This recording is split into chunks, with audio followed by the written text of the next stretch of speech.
요한복음 18장 1절로 11절까지 말씀입니다. 예수께서 이 말씀을 하시고 제자들과 함께 기드론 시내 건너편으로 나가시니 그곳에 동산이 있는데 제자들과 함께 들어가시니라. 예수께서 제자들과 모이시는 곳으로 재짓을 파는 유다도 그곳을 알더라.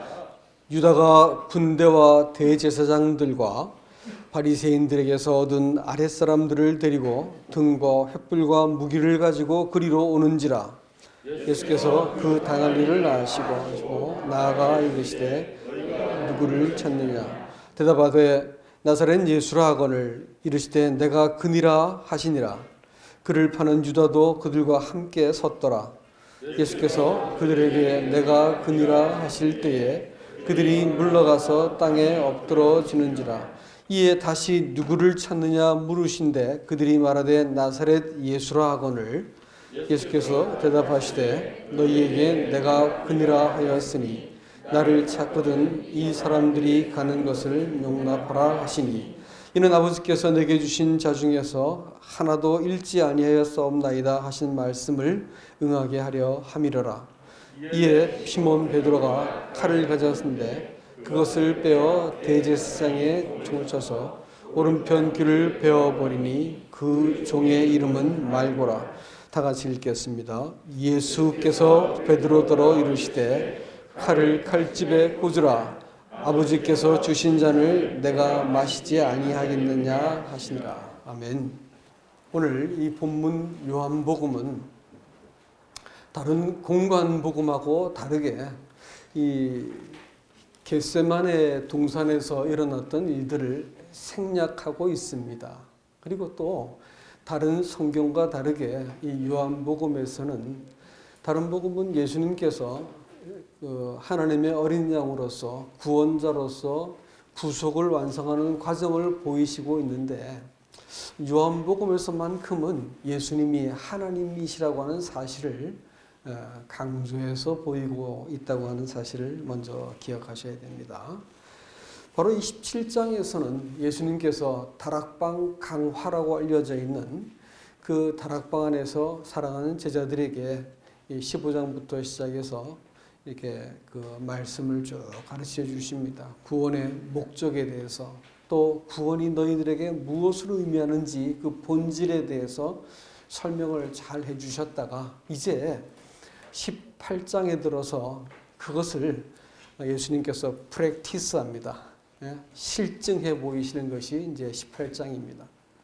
그래서 18장에 와가지고는 예수님은 이 하나님으로서 이 구원을 이 구원의 목적을 나타내 보이기 위해서 예수님께서 십자가에 죽는 모든 과정까지를 쭉 제자들에게 보여주시는 것을 알 수가 있습니다. 그래서 일부러 예수님께서 오늘 이 본문의 말씀은 뭐라고 하냐면 그 동산에 들어가시니라라는 아주 특별한 표현을 쓰고 있습니다. 그래서 첫사람 아담과 아주 그 대조되는 의도적으로 대조를 해가지고 첫사람이 에덴 동산에서 그가 이렇게 범죄하고 실패하고 모든 사람을 사망 가운데로 그 후손을 다 이 죄인으로 태어나게 만들어 버리는 이 범죄가 그 동산에서 일어났습니다. 마찬가지로 이제는 이 감람원이라고 부르는 원 동산 원자니까 감람산이 이렇게 감람나무가 가득한 그 산이 그 감람원인데 그 동산으로 제자들과 함께 들어가셨다라는 표현을 일부러 쓰고 있다는 것을 우리가 주목하셔야 됩니다. 첫사람 아담이 이렇게 실패해서 모든 사람을 사망 가운데 있게 한 것처럼 이제 마지막 아담이신 예수님께서 모든 사람을 이 하나님 앞에서 새로운 인류로 일으키시기 위해서 세우시기 위해서 일부러 아담의 행적과 대조를 하면서 이렇게 그 행적을 보이시고 계시다라는 것을 우리가 먼저 기억하고 말씀을 보셔야 될 것 같습니다. 아담이 그 동산에서 사단의 그 뜻을, 사단의 제안을 받아들여서 자기의 좋은 뜻을 이루지요. 그것을 이제 취했습니다. 선택합니다. 하지만 주님은 이 동산에서 아버지의 뜻을 구하죠. 여러분 이제 예루살렘을 잘 볼 것 같으면 예루살렘은 북쪽을 빼놓고는 나머지 동서남쪽은 다 이렇게 골짜기로 이렇게 열려 있습니다. 아래로 파져 있는 골짜기로 열려 있어가지고 그 예루살렘 동쪽에 있는 그 골짜기가 기드론 골짜기라고 부르고 그 기드론 골짜기를 건너서 가면 거기 있는 것이 감람산입니다. 그 감람산에는 감람나무가 가득하기 때문에 그 산 이름도 감람산입니다. 그리고 그 산을 지나면 그 베단이라는 곳이 있습니다. 예수님께서 그 예루살렘에서 설교를 하시고 저녁이 되면 거기서 주무시지 않고 꼭 건너가가지고 이 베다니에 가서 유숙하십니다. 조금 더 가면 거기에 이제 여리고도 있고 그렇죠. 그런데 말이죠. 그 기드론 시내를 건너가지고 감람산에 들어가려는 첫 그 산 어귀에 뭐가 있냐면 그 아람어로 겟세만이라고 부르는 곳이 있었는데 말뜻은 뭐냐면 기름틀이다라는 곳입니다. 다시 말하면 거기서 생산되어지는 그 감람나무 열매를 꼭 짜가지고 기름을 이렇게 만들어내는 틀이 바로 그 산 밑에 있었습니다. 근데 거기를 가지고 겟세만이라고 하고 예수님께서 바로 거기서 기도하셨지요. 자, 그런데 그 동산에서 예수님께서는 첫사람은 그의 범죄로 인해서 많은 사람들을 잃었고 그 뒤에 태어나는 모든 사람들은 다 사망 가운데서 태어나고 하나님과 원수된 채 잃어버린 채 태어나게 만든 것이 바로 그 동산에서 일어났습니다. 그러나 오늘 이 감람산 이 동산에서는 예수님께서 모든 사람을 하나님과 화목하게 하고 의로운 자손으로 얻게 만들어 주셨다라는 것입니다. 첫사람의 범죄는 한낮에 일어났지만 예수님의 승리는 겟세마네 동산 그 밤에 일어났습니다. 이 첫사람의 그 동산에서 낮에 일어난 범죄 때문에 첫사람은 그 영광스러운 지위를 잃어버렸지만 예수님께서 밤에 일어난 이 고난으로 인해서 이 싸움으로 인해서 예수님께서는 모든 사람을 그 하나님의 자녀로 신분을 회복시켜 놓으셨습니다. 주님은 이 에덴 동산에서 우리 하나님께서는 이 구속자를 보내겠다고 약속을 하셨는데 정확하게 주님께서는 이 겟세마네 동산 감람원이라는 동산에서 주님께서는 당신의 그 지위를 구속자로서의 그 자격을 잃어버리지 않고 구속을 완성하셨습니다. 당신이 구속자라는 것을 증명하셨죠. 주님은 거기서 잡히시고 거기서 이 고난의 큰 싸움을 하십니다. 사실 십자가에서 죽기 전에 진정한 싸움은 겟세마네 동산에서 먼저 하시죠. 여기 대해서는 제가 뒤에서 또 말씀을 드리겠습니다. 그리고는 마침내 한 언덕 위 갈보리에서 죽임을 당하시고 한 동산에 묻히십니다. 그리고 거기서 부활하시죠. 여러분 재밌는 것이 예수님께서 그 제자들한테 이 종말에 대해서 가르치신 곳이 바로 이 예루살렘이 아니고 이 감람산이었습니다. 또 그 예수님께서 그 피땀을 흘리면서 기도하시고 이 사투를 건 이 전투를 벌인 이 기도의 전투를 벌였던 곳도 바로 이 감람산이었습니다. 그리고 예수님께서 이 부활하셔가지고 이 그 승천하신 장소가 어디냐면 거기도 사도행전 1장을 보시면 감람산이라고 되어 있습니다. 무엇보다도요.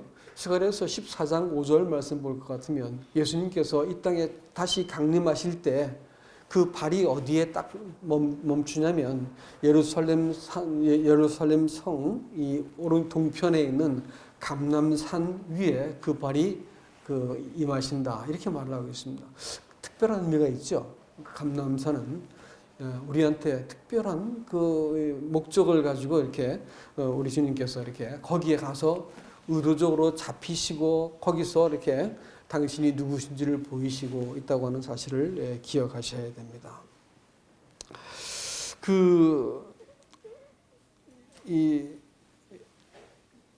주님이 제자들과 첫 번째 아담은 그 에덴 동산을 이렇게 하나님께서 창설하시고 거기다가 아담과 하와를 두셨지만 두 번째 감람산이라고 하는 그 동산, 그 감람원은 혼자 들어가지 않으시고 또 제자들만 보내지 않고 함께 들어가세요. 그래서 함께 그 감람산으로 들어갔다고 하는 사실을 성경이 굳이 기록하고 있다는 것을 여러분께서 주목하시기 바랍니다. 성경 말씀은 한 절, 한 전치사, 그 토시 하나도 여러분 주의 깊게 보셔야 됩니다. 얼마나 많은 의미를 내포하고 있는지 몰라요. 그래서 나중에 설명도 드리겠지만 하나님의 구원의 방식은 사람과 함께 하심으로써 구원을 이루시는 것이에요. 그래서 그 동산에 함께 들어가셔가지고 제자들이 예수님께서 이렇게 고난받으시고 또 그들에게 잡히시면서 그들을 놓아주시는 모든 과정들을 다 보게 만드시고 또 그 동산에서 주님께서 그 승천하시고 또 재림의 약속까지 다 주심으로써 이 믿음이 이런 것이구나, 구원이 이런 것이구나라는 것을 똑똑히 알게 만들기 위해서 일부러 감람원이라고 하는 특별한 동산을 선택했다라는 것을 알 수가 있습니다. 이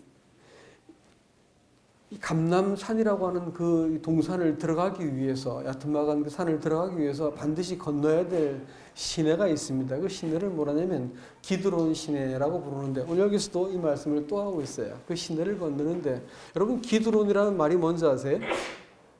어두움 혹은 죽음이라는 뜻입니다. 낯이 익죠? 기드론. 그 시내를 건넜는데 여러분 기억하시는 것처럼 그 시내는 한때 다윗이 아들이 아비를 반역해서 죽이고자 하고 왕권을 찬탈하기 위해서 그 역모를 일으켰을 때 다윗이 머리를 가리고 울며 건넌 곳이 바로 맨발로 건넌 시내가 바로 기드론 시내였습니다. 특별한 의미가 있지요. 그리고 오늘 예수님께서 이 자기를 숭배하기 위해서 자기가 믿는 바를 믿기 위해서 거기에 걸림돌이 되는 예수 그리스도를 죽이고자 할 때 예수님께서 그들에게 잡혀 죽기 위해서 건너가신 그 시내도 기드론이라고 하는 사실을 기억하셔야 됩니다. 근데 특별한 의미가 있다라고 하는 것입니다. 기드론도 유다 그 왕들도 말이죠. 경건한 왕들은 우상을 가지고 가증한 것들을 가져다가 다 부숴가지고 불태워서 죄를 버리는 곳이 어디였냐면 거기도 기드론이었습니다. 자, 그렇게 볼 것 같으면 기드론이라는 것은 특별한 의미가 있다는 것을 우리가 짐작할 수 있겠죠.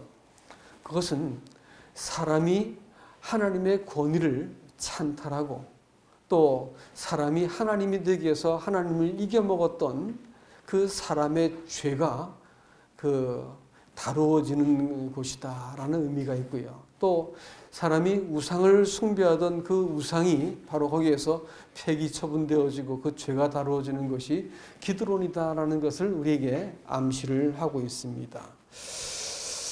그러니까 이제 이런 점들을 굳이 예수님께서 감람산으로 향해 가시고 기드론을 건너갔다라고 말씀하시는 것은 하나님이 우리에게 아주 날카롭게 말씀하고 있는 것이 뭐냐면 예수 그리스도가 죽임을 당하고 쫓겨나고 죽임을 당한 가장 날카로운 그 끄트머리 칼날이 무엇이냐? 그것은 사람들이 지은 죄가 아니라는 겁니다. 우리가 흔히 생각할 때 나는 거짓말도 안 하고 간음도 하지 않고 나는 도둑질도 하지 않고 난 싸움도 안 했고 난 욕도 할 줄 몰라 이렇게 말하는 그런 죄 말고요.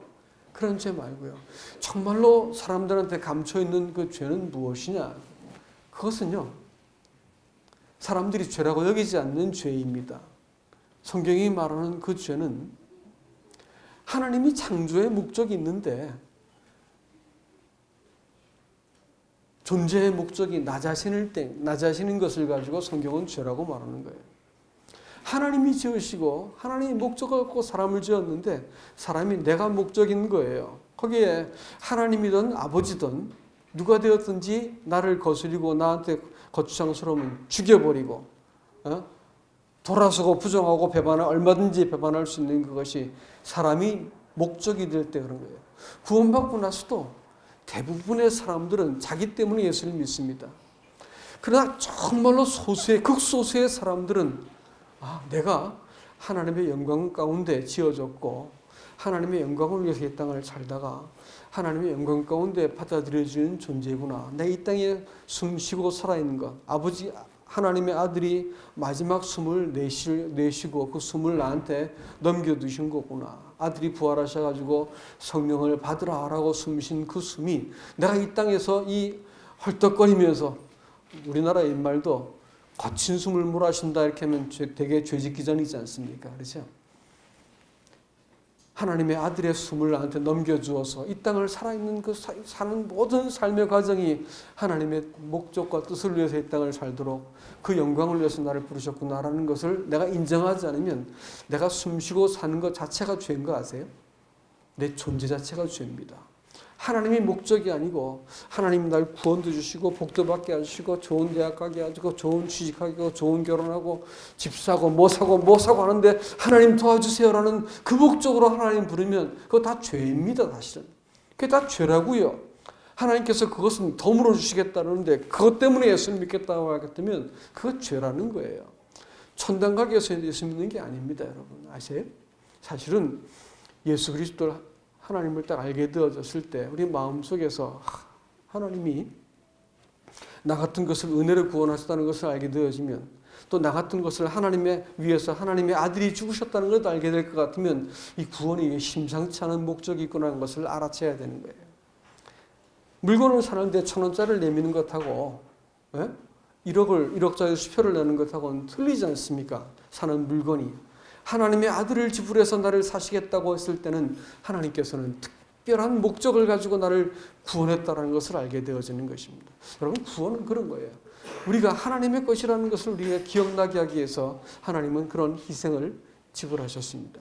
그렇기 때문에 말이죠. 그렇기 때문에 이 정말로 하나님의 아들을 찌른 날카로운 그 치명적인 칼날은 뭐냐? 사람의 죄입니다.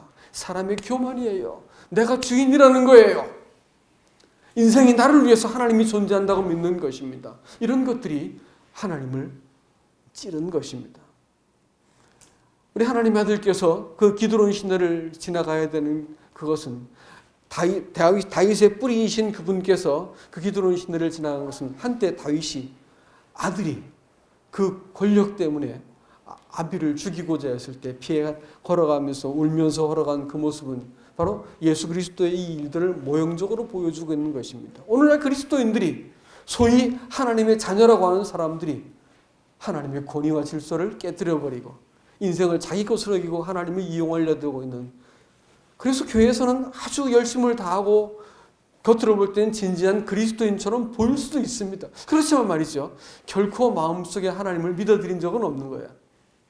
내 뜻을 위해서 하나님을 이용할 그런 열심은 많아도 하나님 앞에서 굴복되어지고 이거 주님 인생이네요 라고 생각하면서 내가 하나님의 뜻을 가지고 인생을 살아드리는 이 전환점이 마음속에 일어나지 않으니까 신앙이 그렇게 어렵고 믿음이란 게 이렇게 헷갈리고 사람이 원망스럽고 환경이 원망스럽고 이것저것 부딪히는 그 이유는 딱 한 가지인 것입니다. 우리를 자꾸 흔들어대는 이유는 딱 한 가지라고요. 네가 하나님으로 태어났느냐 이게, 네가 하나님의 것이냐 이게, 이걸 물어보시는 것이거든요. 이 점에 있어가지고 돌이킴이 없으면 신앙생활은 늘 죽을 때까지 헷갈리게 되어 있습니다. 자기를 기만하게 되어 있는 거예요.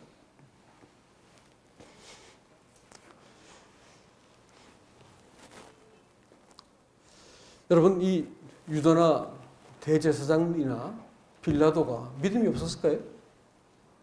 유다는요, 예수님과 함께한 믿음을 갖고 있었어요. 함께 3년 반 동안 돌아다녔다고요. 믿음이 있었어요. 그 믿음으로 예수를 죽였죠. 예수를 팔아버렸죠. 그렇죠? 대제사장은 믿음이 없었을까요? 믿음이 있었죠. 평생 믿은 게 그건데. 그러나 예수 그리스도와 관계된 믿음은 아니었던 것입니다. 빌라도는요, 예수님 편이었어요. 아세요? 예수님을 변명하고 예수님을 놓아주고 싶어 했다고요. 그런데 말이죠, 자기의 이 권력에 어떤 그 도전을 딱 받을 것 같으니까 죽여버렸습니다. 나름대로 믿음이 있었던 거예요. 아세요? 나름대로 믿음이 있었던 거예요. 그 믿음이 이 하나님에 대해서 자기 입장이 딱 생겨버리니까 그 믿음이 예수를 죽일 수도 있고 팔 수도 있었던 거예요. 예수 그리스도가 거기 계시고 난 여기 있는 상태에서 예수님을 아무리 분석해서 성경을 많이 알아도 그 지식은 자기를 죽입니다. 아무리 열심을 갖고 있어도 그것은 자기를 망하게 하는 거예요. 신앙이라는 것은 예수님 편에 내가 속하는 겁니다. 그러고 봤을 때 모든 것이 다 이해가 돼요. 내가 지금 처한 환경과 어려움 이것도 내가 이해할 수 있는 기제가 생기는 것입니다. 이것 안 생기면요. 얼마나 헷갈립니까 여러분 신앙생활이. 나는 왜 이런 거야 도대체. 나는 왜 도대체 안 되는 거야. 쟤들은 잘 되는데 이러면서 다 헷갈리는 거예요. 하나님이 선하신 것이 도대체 믿어지지가 않는 거예요. 하나님 도대체 왜 이러세요? 지옥이 있고 떨어져 나가보니까 힘들어서 못 살겠어서 돌아오긴 했지만 왜 이러세요? 도대체 내 인생은 왜 이렇게 희쭈그리하고 이렇게 참 꿀꿀합니까? 이렇게 말하는 거죠. 하나님하고 도무지 마음속에 화해가 안 되고 하나님이 이해가 안 되는 거예요. 입장이 생기는 그런 거예요. 나중에는 배반할 수도 있고 팔 수도 있는 것이 바로 사람이 가진 믿음입니다. 예? 사람이 가진 믿음이 이렇게 무서운 거라고요. 그걸 신념이라 부르는 겁니다.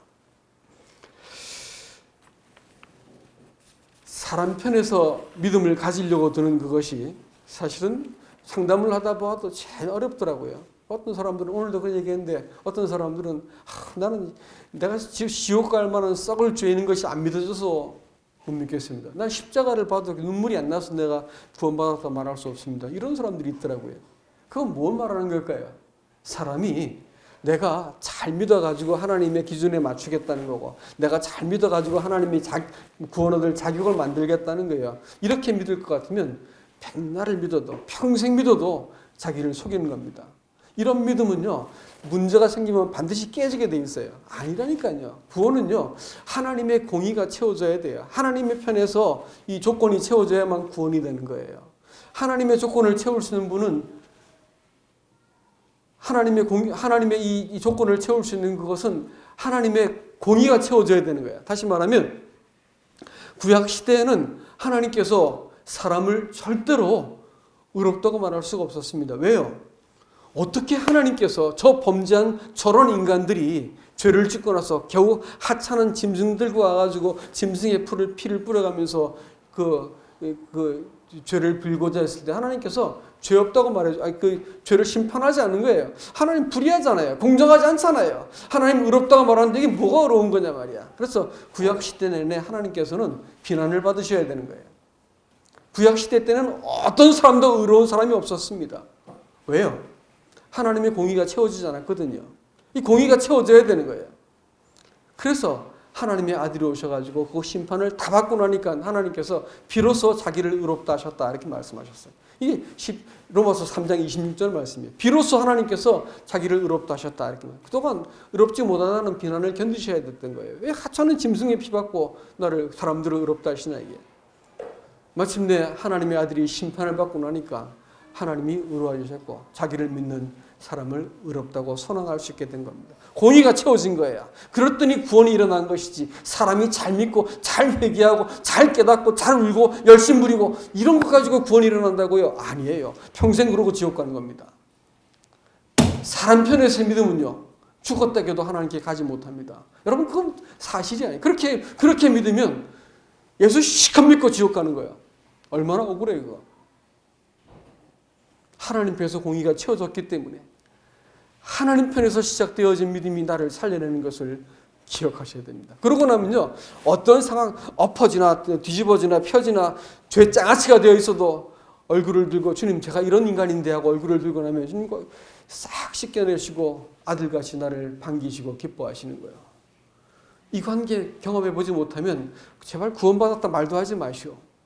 이런 관계 이해하지 못하면 주일날 예배드리는 것이 얼마나 참 시시하고 그 사람들 뭐 같은 얘기 맨날 반복해도 지루하지도 않나 막 이런 말 하게 되어지고 이놈의 교회는 설교할 때마다 똑같은 얘기만 한다는 얘기 한다고 아직까지 몰라서 그래.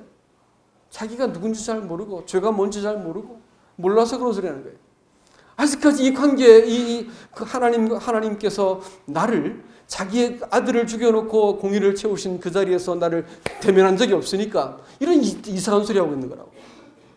이거 만나고 나면 예수를 사랑할 수밖에 없고, 이 믿음 안에서 하나님을 대면할 때마다 내가 살아나는 것입니다. 여러분, 예수님께서 감람산에서 일불러 체포당하셔요.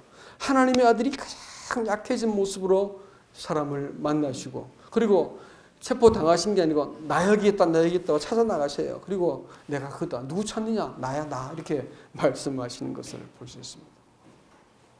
굳이 그쪽으로 하신 것은 제자들이 늘 습관을 따라가서 기도하시던 곳이기 때문에 잘 피해가라고, 도망 잘 가라고, 아무도 잃어버리지 않고 다 그들을 보호하시기 위해서 일부러 거기 찾아가셨죠. 가가지고 예수님께서 그 찾으러 온 사람들한테 I am 이렇게 말해요. 그 말씀은 출애굽기 3장에 나온 말씀입니다. 또 그 말씀은 폭풍 속에서, 풍랑이는 바다 속에서 제자들을 찾아가지고 I am 이렇게 말씀하셔요. 내가 그다. 이렇게 이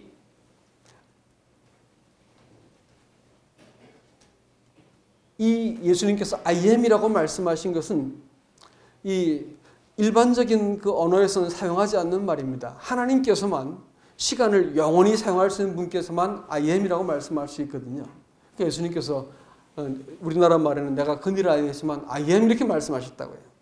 모세에게 I am that I am 이렇게 말씀하셨다고요.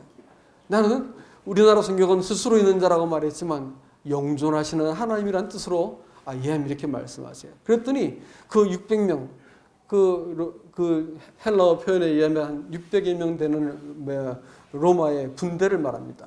그렇게 그 강인한 세계를 지배했던 그 군대가 모여갖고 또 살기등등한 대제사장의 하속들이 몰려와가지고 검과 회와 몽치를 들고 와가지고 잡으러 왔다가 I am 이렇게 말씀하시는 한마디에 확 나가 떨어져가지고 뒤로 자빠져 버립니다.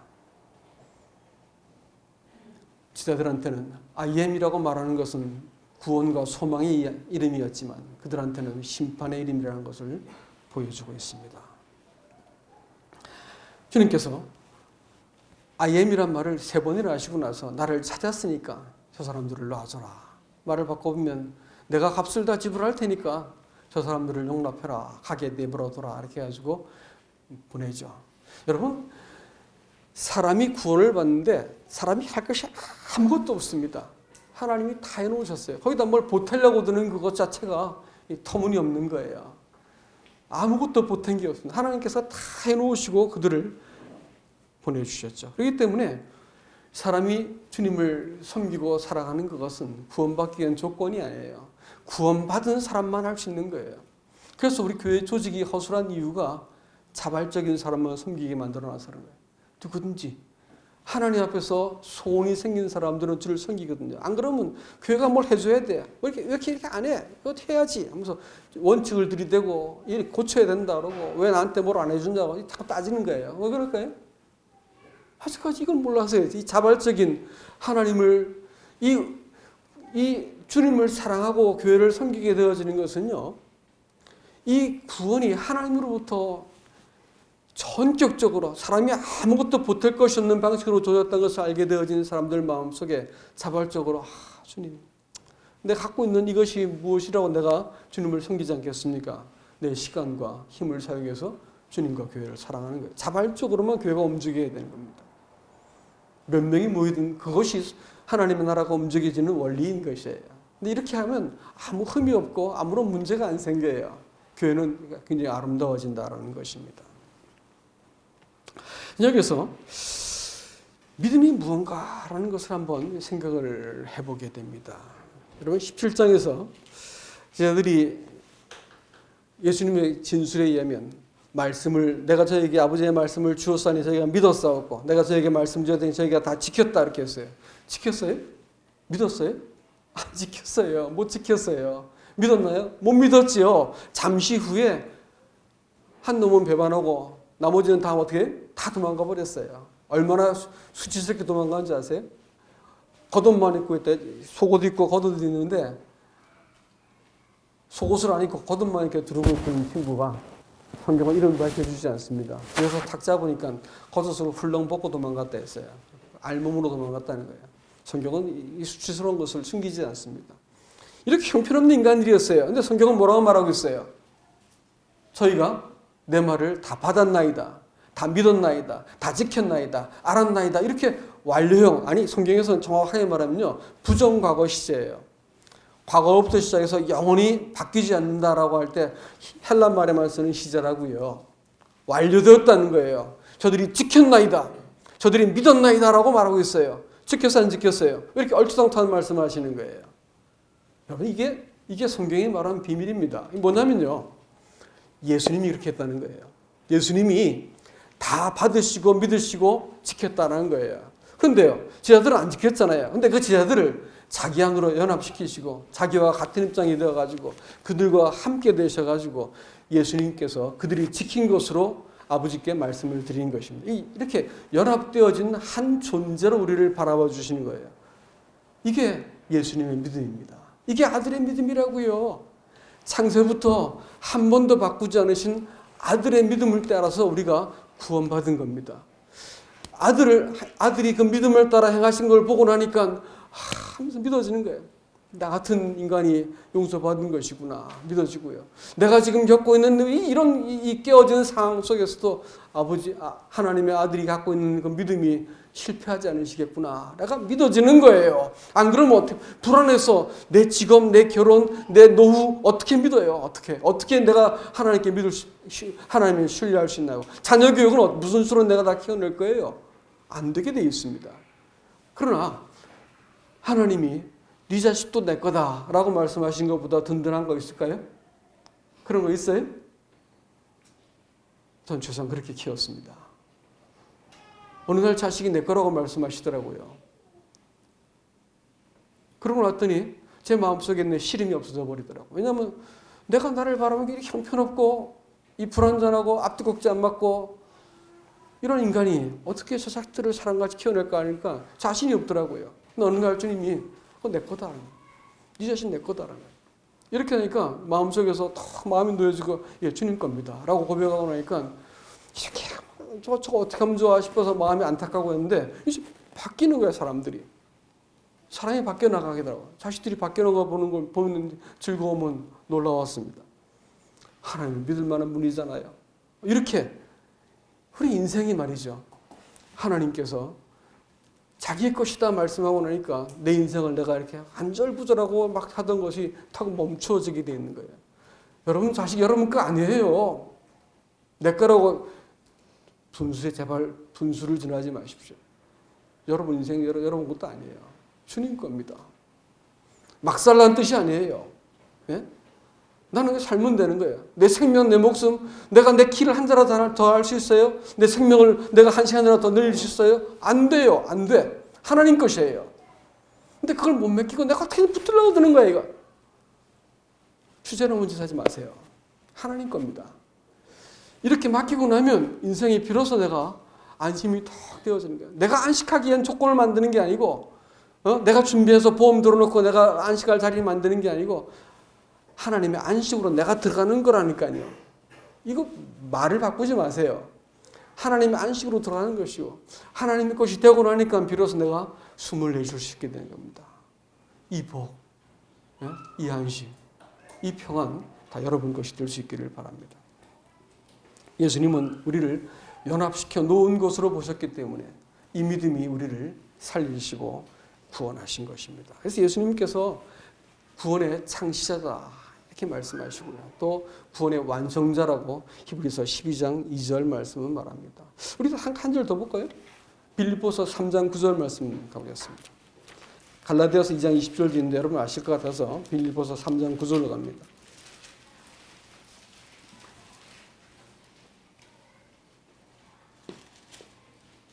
8절부터 읽을까요? 또한 모든 것을 해로 여김은 내 주 그리스도 예수를 아는 지식이 가장 고상하기 때문이라. 내가 그를 위하여 모든 것을 잃어버리고 배설물로 여김은 그리스도를 얻고 그 안에서 발견되려 함이니 내가 가진 의는 율법에서 난 것이 아니요 오직 그리스도를 믿음으로 말미암은 것이니 곧 믿음으로 하나님으로부터 난 의라. 이렇게 돼 있죠.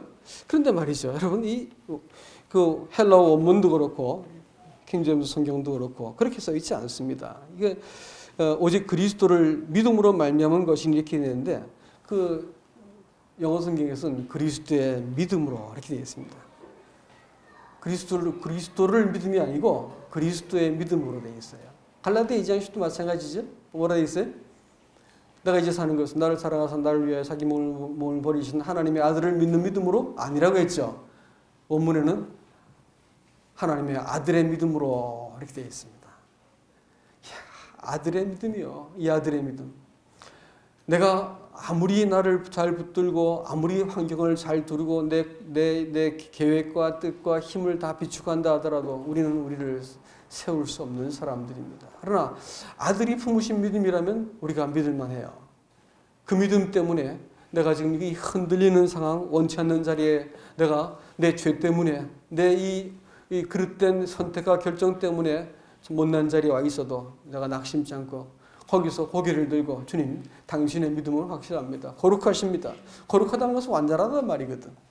후회하심이 없습니다. 그렇습니다, 주님. 이렇게 내가 고백할 때 그 자리가 회복의 자리가 되는 것을, 소망의 자리가 되는 것을 믿으시기 바랍니다. 여러분, 베드로는 그 자리에서 저 다락방에서 막 맹세하고 단나고 치를 막 부르르 떨면서 내가 다 버릴지라도 난 절대 안 버립니다라고 말한 그 말이 공수표가 되는 것은 몇 시간 안 걸렸습니다.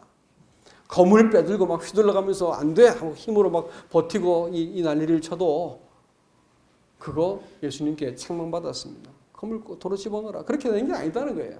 약해져야 된다는 거예요. 그리스도인들이 강해지려 들어서 이 문제가 되는 것이지 정말로 하나님만 의지할 수밖에 없는 상황이 되는 것은 저주가 아니라 복입니다. 우리 인생에 때로는 건강으로, 직업으로, 누구 이렇게 사별의 아픔이라든지 여러 가지 문제를 만나게 되어 있습니다. 그러나 이 모든 것은요, 하나님만 의지하지 않으면 안 될 그 상황, 우리 인생에서 반드시 만나게 되어 있거든요. 몇 번을 만나는지는 모르겠습니다만 반드시 만나게 되어 있습니다. 그때 하나님만 의지할 수밖에 없는 바로 그 상황이 되는 것은 말할 수 없이 복된 기회입니다. 주님, 바로 그때 내가 네 하나님이다. 너 내 거거든 하면서 주님께서 우리 인생을 꽉 붙드시는 거예요. 믿음의 최대 적은요, 사람의 신념입니다. 사람의 믿음이고 내가 옳다고 여기는 거예요. 변명이 많고 주장도 많고 기준도 많고 이 사람 저 사람 괴롭히고 하는 그 이유가 뭐냐면, 심지어는 예수님도 배반하고 팔아버리고 죽일 수 있는 것은 믿음 없는 게 아니고 믿음 때문이에요. 예수님께서 나 믿음 없는 것을 도와주십시오 하고 말할 때 절대로 함부로 대하지 않으셨어요. 아세요? 믿음 없는 걸 도와주십시오 할 때는 그것은 하나님을 어렵게 만들지 못했어요. 주님께서 도와주셨다고요. 그러나 믿음 있다고 하는 사람 때문에 살해당하셨어요. 잘 생각하세요. 잘못 믿은 것은 나와 다른 사람과 그리스도의 원수가 되는 거예요.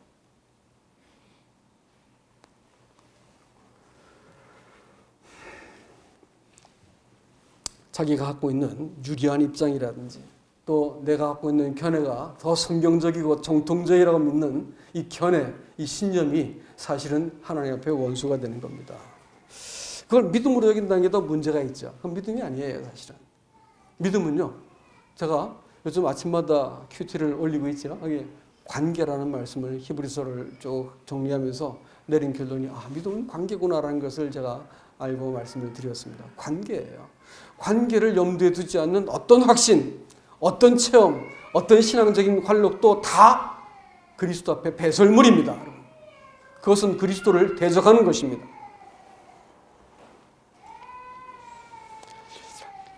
자기가 하나님을 어떻게 믿은 것, 그것을 내가 붙들고 있는, 내가 믿는 바를 믿는 사람들은 결국은 내가 옳기 때문에 다른 사람이 틀려야 됩니다. 자기 기준을 갖고 다른 사람을 살해하려고 들죠. 이렇게 되면 반드시 하나님을 주목하지 않는다는 특징이 있습니다. 내가 옳다는 것이 강한 사람은 하나님과 교제한 간증이 없어, 흔적이 없어. 뭔 말을 해도 하나님과 어떻게 무슨 관계가 있었는지를 얘기해보라면 할 말이 없는 거야. 그런 일은 없어. 갖고 있는 견해밖에 없으니까. 이게 문제입니다. 신앙생활은요, 내가 넘어진 자리, 가장 약한 자리에서 하나님은 무시로 우리를 대면해 주기 때문에 간증이 없을 수가 없습니다. 이러든 저러든 주님 거기 계셨군요 라고 말하면서 주님과 대면할 수 있는 것입니다. 금송아지를 만들었던 사람들 기억하시죠? 출애굽기에서 그 사람들이 하는 말이 우리를 위해서 우리를 인도할 신을 만들어라. 근데 우리란 말이 얼마나 많이 나오는지 몰라. 한 절에서 뭐예요? 자기들한테 유리한 입장을 믿음이라 생각하는 거예요. 그래서 그거 신념의 체계를 믿음이라고 생각한다니까요. 그래서 여러분 잘 생각하시길 바랍니다. 우리가 주체가 되면, 우리 입장이 생겨버리면 그것은 믿음이 아니라 하나님을 대적하는 것입니다. 그러므로 참된 믿음은 정통성을 따지는 문제가 아니고 하나님과의 관계를 살펴야 될 문제다라는 것입니다. 성경의 모든 역사는 바로 이 사람과 이 관계를 얻어내기 위해서 기록된 겁니다. 근데 아직까지 하나님의 관계가 모호하고 막연하고 문서상으로만 존재하고 있어요. 근데 관계를 하나님과 지금 맺고 있는, 살아있는 관계가 없다라고 할 것 같으면 여러분 근심하셔야 될 때입니다. 이거 잘못되었구나 생각하셔야 됩니다.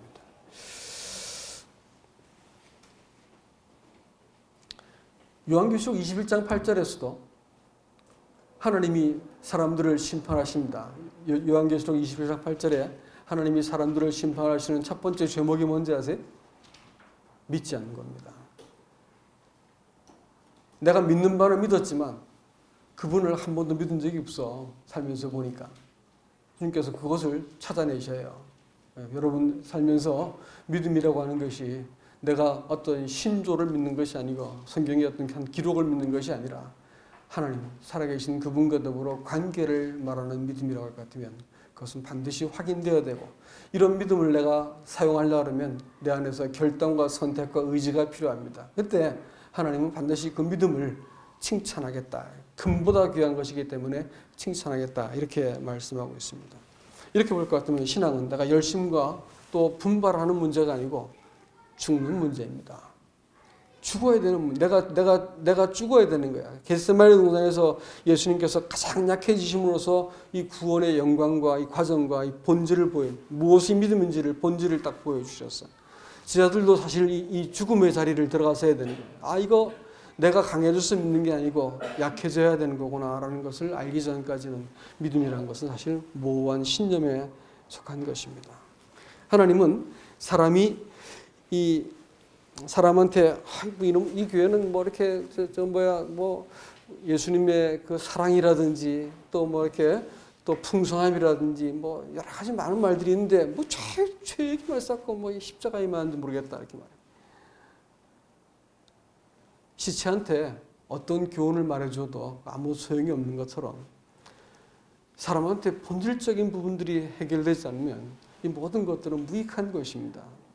사람한테 좋은 교훈 많이 해가지고 사람이 온전해질 수 있다면 예수님께서 십자가에 죽을 이유가 한 개도 없습니다. 그러나요, 예수께서 이 사람을 딱 살려내시면 이것저것 안 가르쳐도 다 하게 되어 있습니다. 사람 안에 숨은 생각을 들춰내야 됩니다. 숨겨진 사람의 의도가 들켜야 되는 거예요. 그래야지 사람의 숨은 의도가 들켜야만 이것을 들고 어딜 건너요? 죽음의 강 기드론 시내를 건너는 겁니다. 설교는 계속 거기에 맞춰 있는 것이죠. 교훈과 책망과 바르게 함과 의로 교육하기 위해서 말씀은 계속해서 우리로 하여금 그 기드론 시내를 건너자라고 말씀을 드리고 있는 거예요. 기드론 시내를 건너지 않고 약해져 보지 않는 신앙은 거짓 신앙이기 때문에 그렇습니다. 말씀을 맺겠습니다. 여러분, 다윗과 함께 기드론 시내를 건넌 사람들만 다시 기드론 시내를 다시 돌아와서 나라를 이루는 그 신료들이 됩니다. 이 땅에서 그리스도께서 먼저 건너신 그 강 기드론 시내를 건너지 않고 예수를 믿을 생각하지 마십시오. 우리는 반드시 내가 믿고 있는 것이 아니라 그분 자신에 대해서 맨 얼굴로 대면하시고 그분께 복종하시고 예배를 배워야 할 때입니다. 그래서 주님이 우리를 통해서 하나님의 생명이 제한받지 않고 나타날 수 있기를 주님의 이름으로 축복합니다. 이상입니다.